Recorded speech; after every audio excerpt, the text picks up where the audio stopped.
गुजरात के शहर बड़ौदा के इकलौते एयरपोर्ट पर एक जहाज उड़ान भरने के लिए तैयार खड़ा था। पिछले 2 दिनों से इस रनवे पर सामान से भरी कई कारें आ रही थी और उस जहाज के अमेरिकी पायलट को पूरा अंदाजा था कि वहां क्या चल रहा है। भारत को आजाद हुए लगभग 2 साल बीत चुके थे। अमेरिकी पायलट एक डकोटा जहाज 2 साल पहले ब्रिटिश फौज से खरीदकर भारत लाए थे, जिसमें थोड़े बहुत चेंजेस करके उस जहाज को वो माल और यात्रियों को ढोने के लिए एक प्राइवेट जहाज के तौर पर इस्तेमाल कर रहे थे। गुजरात के बड़ौदा स्टेट से कीमती सामान ले जाने की तैयारी जारी थी और पायलट ये सब कुछ अपनी आंखों के सामने होता देख रहा था। और इसी बीच एयरपोर्ट के रनवे पर एक रोल्स रॉयस कार पहुंचती है, जिसमें से एक सुंदर सी महिला निकली। लगभग 30 साल की ये महिला 2 अन्य महिलाओं के साथ जहाज में सामान लोड होने के बाद पायलट के कॉकपिट के पिछली सीट पर जाकर बैठ गई। जैसे ही जहाज ने टेक ऑफ किया तो पायलट ने महिला को कहा कि वो जानता है कि इस जहाज में लदे सामान में क्या कुछ है,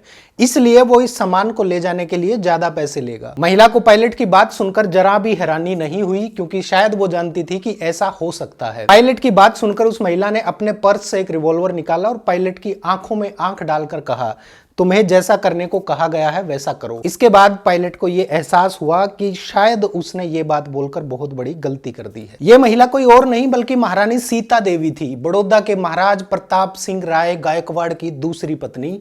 और उस जहाज में कीमती सामान के 56 बक्से थे, जिनमें बड़ौदा के शाही खजाने का एक कीमती हिस्सा शामिल था। नमस्कार दोस्तों, कैसे हैं आप सब। दोस्तों, आज की इस वीडियो में हम बात करेंगे बड़ौदा के महाराज प्रताप सिंह राव गायकवाड़ की दूसरी पत्नी महारानी सीता देवी के बारे में। महारानी सीता देवी आजादी से पहले देश में ही नहीं बल्कि पूरे यूरोप में सबसे सुंदर महिलाओं में शुमार की जाती थी। मोनाको में शानदार किले नुमा बंगले में उनका आशियाना था और उनके जेवरात का कलेक्शन ऐसा था कि आंखें चौंधिया जाएं। पहली शादी के बाद जब उन्हें महाराजा बड़ौदा से प्यार हुआ तो तहलका मच गया था। उन्होंने मुस्लिम धर्म अपनाकर अपने पति से तलाक लिया और फिर हिंदू बनकर दोबारा से महाराजा बड़ौदा से शादी रचाई। महाराजा बड़ौदा से शादी के बाद मोनाको में रहने के दौरान महारानी सीता देवी लगातार पेरिस आती जाती रहती थी। सीता देवी का जन्म मद्रास में हुआ था। उनके पिता एक छोटी सी तेलुगु रियासत पीतमपुर के राजा थे। पिता का नाम राव वेंकट कुमार महोपति सूर्या राव था। सीता देवी बेहद खूबसूरत थी। उनकी शादी वायपुर के जमींदार M.R. अप्पा राव बहादुर से हुई थी, जिससे उनके 3 बच्चे हुए। सीता देवी हाई सर्कल और रजवाड़ों की पार्टियों में उठती बैठती थी और हैदराबाद निजाम की बहू प्रिंसेस नीलोफर की खास सहेली थी। सीता देवी की सुंदरता और स्टाइल के कारण उन पर मोहित होने वालों की लिस्ट काफी लंबी थी। 1943 में उनकी मुलाकात मद्रास हॉर्स रेस कोर्स में बड़ौदा के महाराज प्रताप सिंह गायकवाड़ से हुई। दोस्तों, उस समय प्रताप सिंह की रईसी के चर्चे देश में ही नहीं बल्कि विदेशों में भी थे और राजा प्रताप सिंह भी सीता देवी के आकर्षण से नहीं बच पाए थे। दोस्तों, बड़ौदा की इस रानी की प्रेम कहानी ने उस समय बवाल मचा दिया था और इनकी शादी पर भी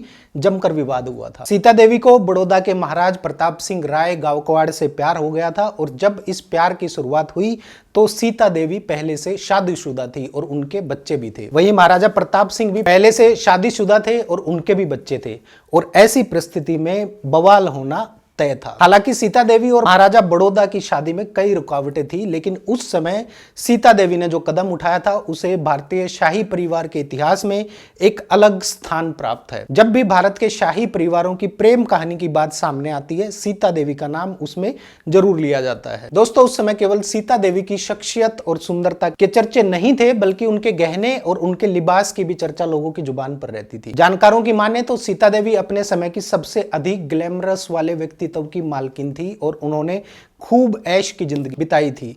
जब शाही परिवार से जुड़ी औरतें सर ढकती और पर्दा करती थी, उस दौरान सीता देवी ने कई पुरानी परंपराओं के खिलाफ बगावत की थी। दोस्तों, जैसा कि मैंने पहले बताया कि 1943 में सीता देवी और महाराजा प्रताप सिंह राव की मुलाकात मद्रास के एक रेस कोर्स में हुई थी और उन्हें पहली ही नजर में एक दूसरे से प्यार हो गया था। सीता देवी की खूबसूरती हैरत में डालने वाली थी और महाराजा भी उनकी खूबसूरती के जादू के शिकार हो गए थे। और उधर सीता देवी भी महाराजा प्रताप सिंह राव की शख्सियत की ओर आकर्षित हुई और दोनों ने शादी करने का फैसला किया। पी मेनन ने अपनी किताब integration of the Indian status में लिखा है कि 1939 में बड़ौदा की गद्दी पर बैठने के 3 या 4 साल के अंदर उन्होंने सलाहकारों के कहने पर दोबारा शादी कर ली, जिसके कारण उनकी प्रतिष्ठा पर भी आंच आई उनके प्यार में पहली रुकावट सीता देवी के पति थे, जो अपनी बीवी को छोड़ने के लिए तैयार नहीं थे। इसलिए प्रताप सिंह राव ने कानूनी सलाह ली और सलाहकारों ने उनको ऐसी सलाह दे डाली जिसने भारतीय संस्थानों के इतिहास में एक विवादित अध्याय जोड़ दिया।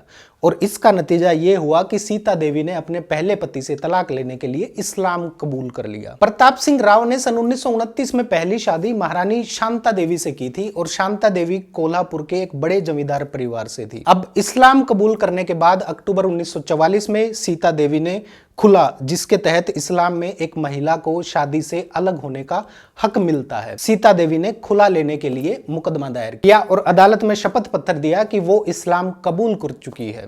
मेनन की किताब के अनुसार सीता देवी ने इस्लाम कबूल किया और फिर अपने पहले पति से इस्लाम कबूल करने का अनुरोध किया, लेकिन उसके पति ने ऐसा करने से इनकार कर दिया। इसलिए सीता देवी ने अपने पति से तलाक के लिए मद्रास के सिटी कोर्ट में आवेदन किया, जिसका नतीजा ये निकला कि अदालत ने मुस्लिम कानून के तहत उनका तलाक करवा दिया। पहले पति से तलाक होने के बाद सीता देवी ने दोबारा हिंदू धर्म अपना लिया और महाराजा प्रताप सिंह राय गायकवाड़ से शादी कर ली। पी मेनन की किताब के अनुसार 26 और 31 दिसंबर के बीच उन्होंने आर्य समाज के रीति रिवाज के अनुसार हिंदू धर्म अपना लिया और प्रताप सिंह से शादी कर ली थी। लेकिन बात यहीं खत्म नहीं हुई। महाराजा से शादी करने के बाद उनके सामने एक और बड़ी समस्या खड़ी हो गई थी। महाराजा के राज में पहली बीवी के जीवित होते हुए दूसरी शादी करनी प्रतिबंधित थी और गायकवाड़ सरकार ने खुद दूसरी शादी पर पाबंदी का कानून बनाया था। लेकिन प्रताप सिंह राव ने अपनी ही रियासत के कानून को मानने से इनकार कर दिया और कहा कि यह कानून महाराज पर लागू नहीं होता। बताया जाता है कि 15 जनवरी 1944 के आसपास कुछ महिला संगठनों ने भी महाराज की दूसरी शादी का विरोध किया था।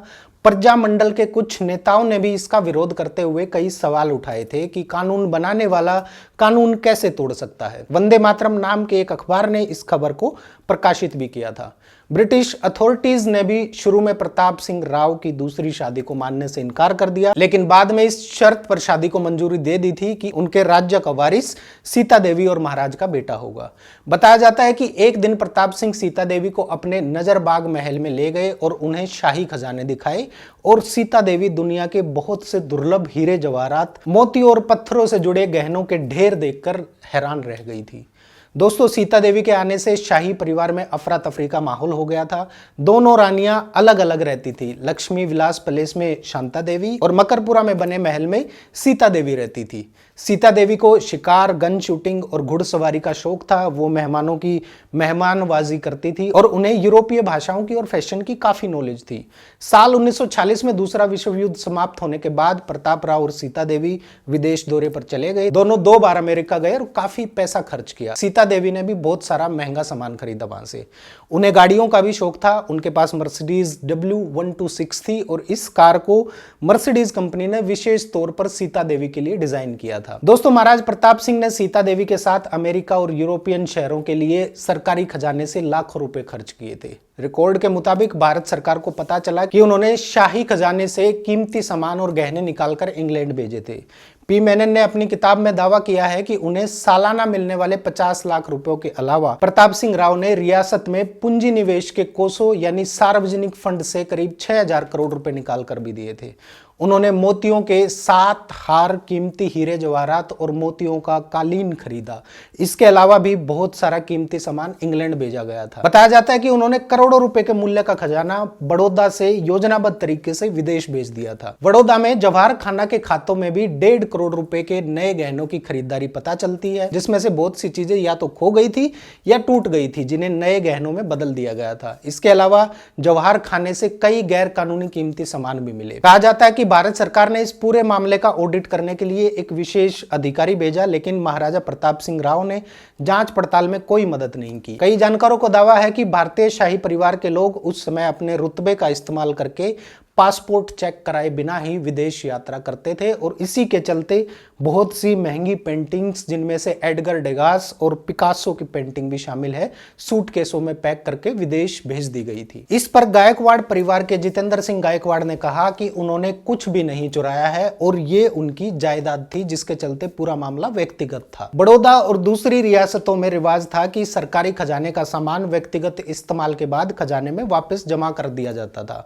ऐसे में भारत भारत सरकार ने उन सभी सामान की गुमशुदगी का शक प्रताप सिंह राव पर किया जो रहस्यमय तरीके से गायब हो गई थी। इसके अलावा भारत सरकार बड़ौदा रियासत के भारत के साथ विलय के मामलों में भी नाखुश थी, लेकिन महाराजा प्रताप सिंह ने अपने ऊपर लगाए गए आरोपों का खंडन किया और अपने जरिए किए गए खर्च की वापसी का वादा किया था, जिसकी वजह से भारत सरकार ने उन्हें सन 1951 में आर्टिकल 366/22 के तहत उनको महाराजा के पद से हटा दिया और उनकी जगह उनके बड़े बेटे युवराज फतेह सिंह को बड़ौदा की गद्दी पर बिठा दिया था। हालांकि महाराज प्रताप सिंह की गद्दी चली गई थी, लेकिन सीता देवी के महंगे शौक कम नहीं हो रहे थे। दोस्तों, महाराजा खंडराव का कोई बेटा नहीं था, इसलिए कुछ मौलवियों ने महाराज को राय दी कि अगर वो मदीना में इस्लाम के पैगंबर हजरत मोहम्मद के पवित्र स्थल पर चादर चढ़ाएंगे तो आपको बेटा होगा, और इसलिए खंडराव ने मदीना में चढ़ाने के लिए अनगिनत मोतियों से बना एक कालीन तैयार करवाया, लेकिन इस दौरान उनकी मौत हो गई और वो कालीन कभी मदीना पहुंच ही नहीं सका। मोतियों का बना वो कालीन अनमोल बताया जा रहा है। 8 फुट लंबे इस कालीन पर बेशुमार मोती जड़े थे,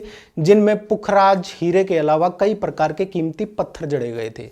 बाद में ये कालीन सीता देवी तक पहुंच गया। उसके बाद सीता देवी की ये कालीन कतर के नेशनल म्यूजियम तक कैसे और कब पहुंची, इसके बारे में बहुत सारी कहानियां आपको मिल जाएंगी, और उन सभी कहानियों से हटकर एक सच्चाई ये भी है कि मोतियों की वो कालीन आज के दिन में कतर के नेशनल म्यूजियम का हिस्सा है। बताया जाता है कि सीता देवी की मौत के बाद मोतियों का ये कालीन जनेवा के एक लॉकर में मिला था। दोस्तों, 8 मार्च 1945 को सीता देवी ने एक बेटे को जन्म दिया। प्रताप सिंह राव ने उसका नाम अपने दादा के नाम पर सियाजी राव रखा, लेकिन कुछ समय बाद दोनों के बीच फासले बढ़ने लगे और दोनों अलग हो गए।